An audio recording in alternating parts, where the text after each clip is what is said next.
Hi, இன்றைக்கி நம்ம stress relief எப்படின்றது தான் பற்றி பார்க்க போகிறோம். அதிகமான அளவு நம்ம ஸ்ட்ரெஸ்ஸில் இருக்கோம். அந்த ஸ்ட்ரெஸ்ஸை எப்படி ரிலீஃப் பண்ணலாம்? ஆழ்ந்த மூச்சு அப்படின்னு சொல்லி எப்படின்னா டீப் ப்ரீத், அதாவது இந்த மாதிரியும் இல்லை இந்த மாதிரியும் இல்லை. நார்மலாக நம்ம ஒரு மாதிரி கவலையிலையோ இல்லை வேறு ஏதாவது டென்ஷன்லேயோ இருக்கும்போது கண்களை நார்மலாக கண்ணை மூடி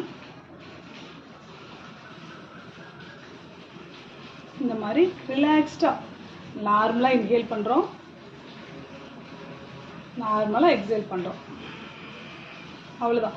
அதாவது நார்மலாக இன்ஹேல் எக்ஸேல் வந்து ஹோல்டிங்கோ அல்லது செகண்ட்ஸ் கணக்குலையோ அதெல்லாம் எதுவுமே கிடையாது. ஜஸ்ட் ரிலாக்ஸ்டாக பண்ண போகிறோம், அவ்வளோதான்.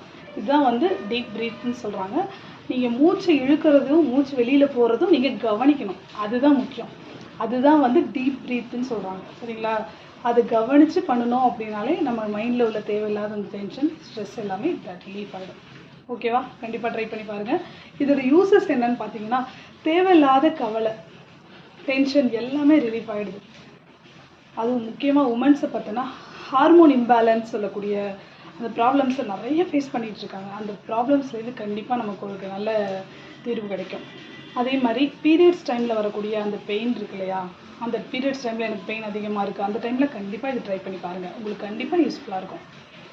அதே மாதிரி ஹெட் பெயின் இருக்குது, தலை ரொம்ப பெயினாக இருக்குது, ஒற்றை தலைவலி, அந்த சைனஸ் ப்ராப்ளம், இந்த சைடு மட்டும் எனக்கு வலிக்குது, இல்லை எனக்கு இந்த சைடு மட்டும் வலிக்குது, இல்லை எனக்கு முன் தலை வலிக்குது, பின் தலை வலிக்குதுன்னு சொல்லி தலைவலிலேயும் நிறைய வெரைட்டியில் சொல்லுவாங்க. அவங்க எல்லாருமே கண்டிப்பாக ட்ரை பண்ணி பாருங்கள்.